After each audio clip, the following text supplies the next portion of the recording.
So today we're doing a gameplay overview and review of the game SteamRollers. Train? Choo choo. I think it'll be a good one.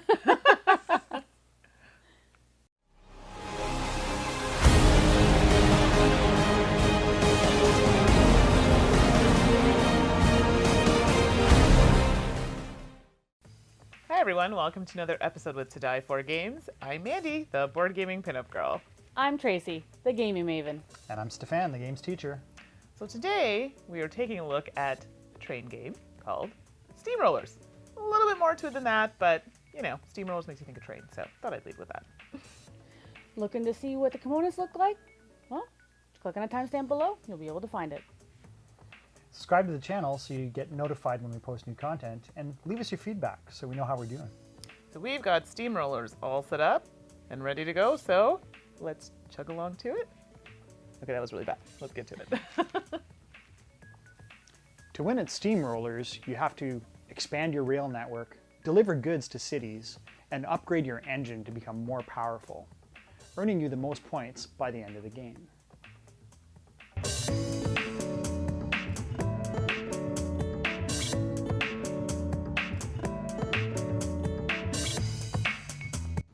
So today we're going to look at the game SteamRollers, a game about trains. So we're going to look at the components first. Here we have the start player marker. It's a little train, so cute. Then we have some dice. These are going to be the player dice that people are going to choose from. And this dice here is going to determine what types of lines we're going to draw. We'll get to that in gameplay. Here we have some resource cubes. These are the cubes we're going to be delivering from city to city. These are some special ability cards that have an A side and a B side. The A side is usually the one recommended for the first play. Then you can turn them over for a little bit more of a challenge. We have our big, huge, thick mat of player boards. So they're just paper boards that you could laminate if you want. It's always handier. That way you can reuse them. You just wipe them off when you're done. We have our mat here. That's the central mat for everyone to use, where we're going to be putting the resource cubes on, and it matches, as you can see, our little mats. We have our handy dandy rulebook. You can never go wrong with a rulebook. And lastly, if you're looking for a challenge after your first gameplay or two, you can bring this guy out. So this guy has a hard and a medium side. What you're going to do is you're going to take the die and you're going to roll. The result of the roll, 1 through 6, is going to determine which map you're going to use and how you're going to make the board harder. Let's say we rolled a 2. Everyone on their player map would then draw this line in a nice thick border to show that you cannot go through there, you have to go around. So it's going to make it harder to deliver from city to city. So now we're going to do some setup. Basically what's going to happen is these are going to be put to the side so that everyone can see them and they're accessible by everyone. Then we're each going to take one of these player mats. So I'm going to take one for myself and I would pass one to every other player. This would stay in the center of the board so everyone can access it. We take number of dice are going to be the number of players plus 1. So if we're playing 4 players, we're going to have 4 plus 1, which means we now have to take 1 out. The resource cubes are going to get put on the cities. They are going to be the number of players plus 2. So I'm going to do that now.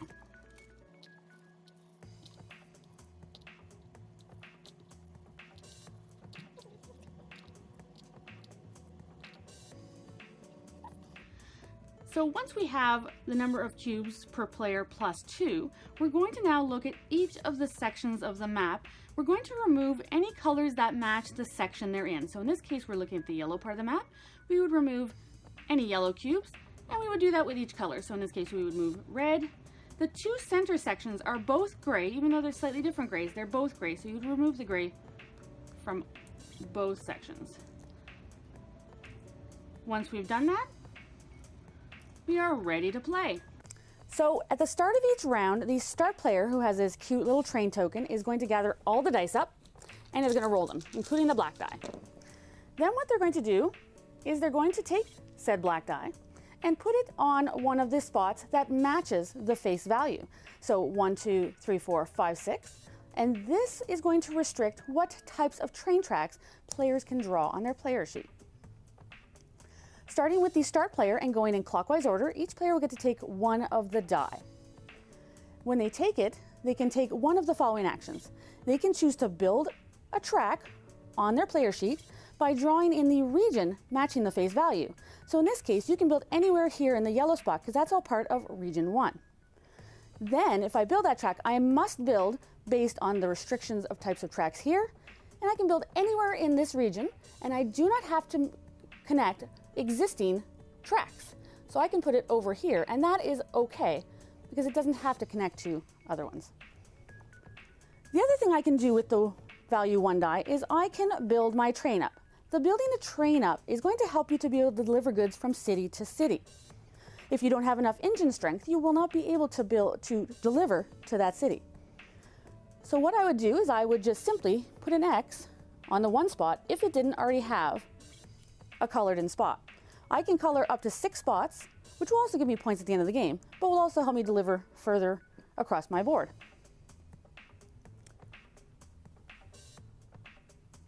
The other thing I can do is delivering cargo. So this is how we also trigger endgame. So you want to move it along by delivering this cargo, and you're going to get a lot of points for being able to do so. So if I take the 1 is going to say that that is the source city that I must take the goods from and deliver to another city that is connected. In this case, if I took the dice value of 1, I would take a good from the city in region 1. In this case, I would have to take a red if I'm trying to deliver to region 2 because region 2 is red. Then I must have an engine strength. For every town or city I have to go through, I must have an engine strength equal to that value. So in this case, I would have to have 1, 2, 3 strength. If I did, in fact, have that strength available to me, I could take that off the board, put it out of the game, and I would mark off how many towns and cities I made it to. Again, 1, 2, or 3. So I'd mark 3 X's, and that would be worth points at the end of the game. The final thing you can do with the die is you can take one of the cards here that will give you special abilities. When you first take a card, you will have to match the face value again of the die you took. So in this case, I could grab this card, but I would turn it sideways. The reason why is because I won't be able to activate it in the round that I take it. I will be able to, at the end of the round, if I still I would still have it because people can't steal it unless it is face straight up. Then if it's this way, then players could steal it from me, but when I first purchase it, it will be sideways. When I choose to take the action, some of them have an immediate effect, which if I use it, it will give me an immediate effect, and then it will have to go back to the general supply. If it has the infinity symbol, it's something that I can keep until someone maybe steals it from me by playing the matching die value and taking it from me in a future turn.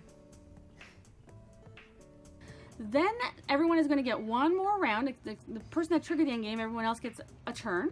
Then game will end. Then we're going to score up points. So over here we have wonderful spots here that we can count up our points. First, we're going to get 1 point for each item we delivered to. So when I deliver from here to here to here to here, that would have given me 3 points because I went through a town, a city, and then to my destination city. So that would get, then I'll count all those up total.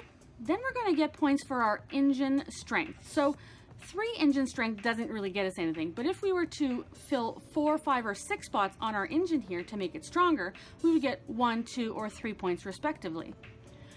In addition to that, we will also get points for if we can get these routes to be nice and long, which you're trying to connect as many towns and cities as you possibly can, because the more towns and cities you have, the more points you're going to score. So this one here, from 3 to 4, goes through a town, so it would get me 1, 2 points. However, from city 4 to 2, it only goes from city to city, so it'll get me 1 point. So I would count up all of those points. The cards themselves have a plus or minus value on them, so they will be scored as well. You will either get plus or negative points depending, so you have to be careful when you grab those cards. That amount is going to go in here, whether it be positive or negative. You will total up all of your points. Your total score will go in that little box there, and most points at the end of the game wins. So now we're ready to do a review of SteamRollers. What do you guys think? It was one of those games that the box cover just had me snoozing, but once it got on the table, so much more colorful and so much more fun. I really enjoyed the game. It was a good light train game. A lot of train games tend to be a little heavier. Right. So this one was something that I felt was more accessible than most. So I actually saw this game from Suzanne. So she had it on her page. I was like, oh, colors, trains, I want. And Mark, the designer, was like, oh, well, I can send you one. And that's how we came upon this copy. Oh, love it. Super fun. So we'll get into a bit more details about the game. So let's start with art and theme. I know you kind of touched on this a little bit. Yeah, the actual, because it's a prototype officially at this point, Right. the cover itself, it's really kind of that sepia kind of color look, and it was very bland. It was like a train, but it kind of looked like that old style. Then you open the box and it's like, Yeah. color, it's fantastic. I just love all the color. So that was really appealing, and definitely thematic, because you're trying to build your routes to make it the most point worthy, like you're trying to make it efficient, Right. but you're also trying to make it get you the most points, and you're trying to build your engine so you can get the stuff where you need to. So Yeah. I found it was thematic for sure. And I really like the design of the player score sheets. Yes. It tied everything together and made it easy to check off and mark your points. So yeah, for me that was well done. Yeah. So the art, I mean, it's thematically made. I mean, I find a lot of the train games are not overly exciting when you see a lot of the boxes. No, I mean, I don't mean that as an insult, but I mean, it's a train, really. Like, there's not a heck of a lot you can do unless you're doing like a Ticket to Ride, right? But it's a completely different audience of people. So thematically, yes, I thought it worked. Now, this is a prototype copy. It's coming to Kickstarter. We're not sure of dates. It's looking like it's going to be March, April, maybe. So crossing our fingers. So I don't know what the finalized copy is going to look like, but thematically, I think it kind of fits, you know? So we'll move into components from that, which kind of might be hard to talk about, but... Well, it was pretty good, given that it's a prototype. Again, one of those things where it's paper mapping. They give a big, thick pad, but it's like, I would definitely recommend laminating them and being able to erase on them, Right. because it just makes it so much more reusable once you're done your page, and well, save paper while you're at it. So. Exactly. I'm curious if it costs them more to laminate like 4 or 5 or 6 player boards, or to print out a pad of 50 or 100. I'm wondering, Yeah. cost effective wise, which is more costly for the I would designer think and publisher? a laminator is not expensive.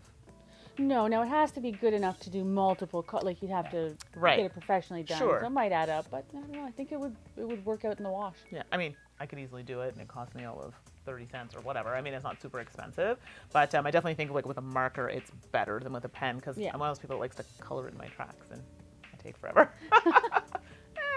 So let's talk about the gameplay. Oh my gosh, I drew a blank there for a minute. So let's talk about the gameplay mechanics.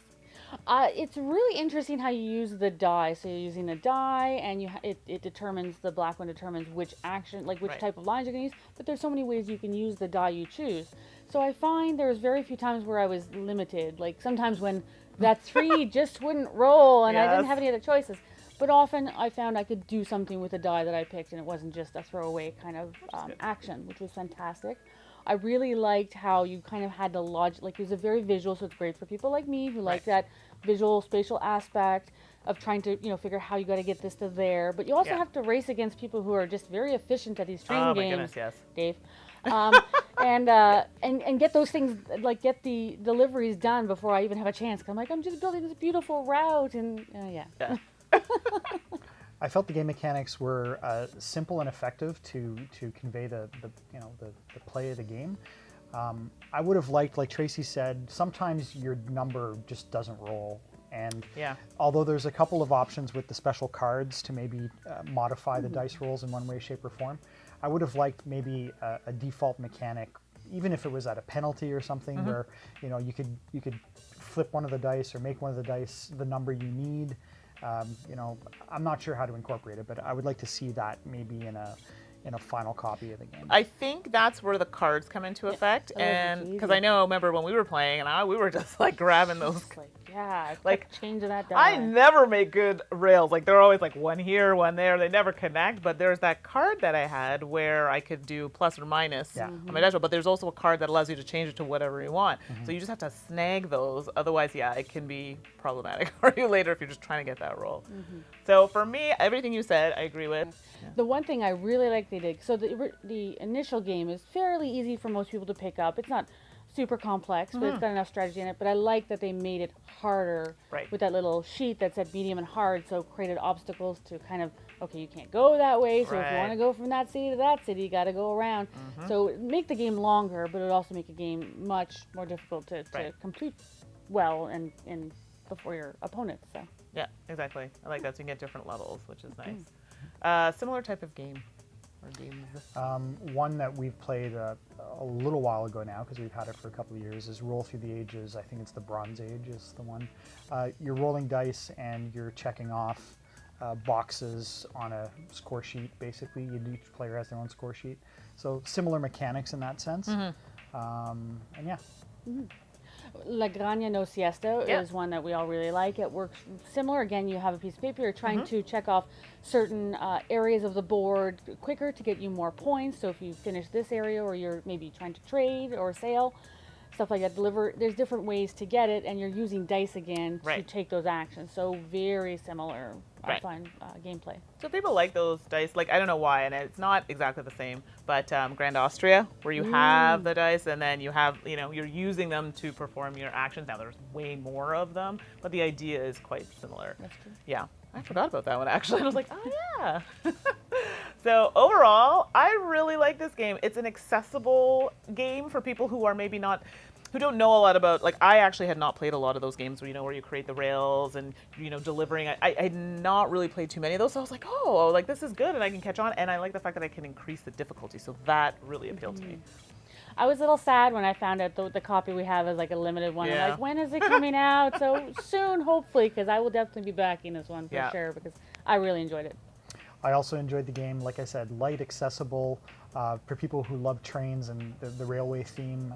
It's really good.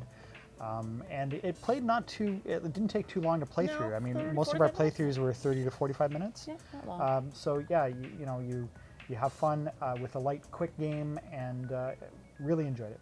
I noticed too, there's no bidding.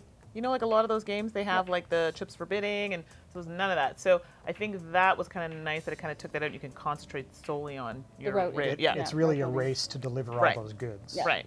Yeah. So overall, love it. Love, love, love. I'm glad the box, I know you look at the box and go, and it's like, wow, Ignore that. so much goodness. So that's it for this time. We'll see you next time. Bye. Bye.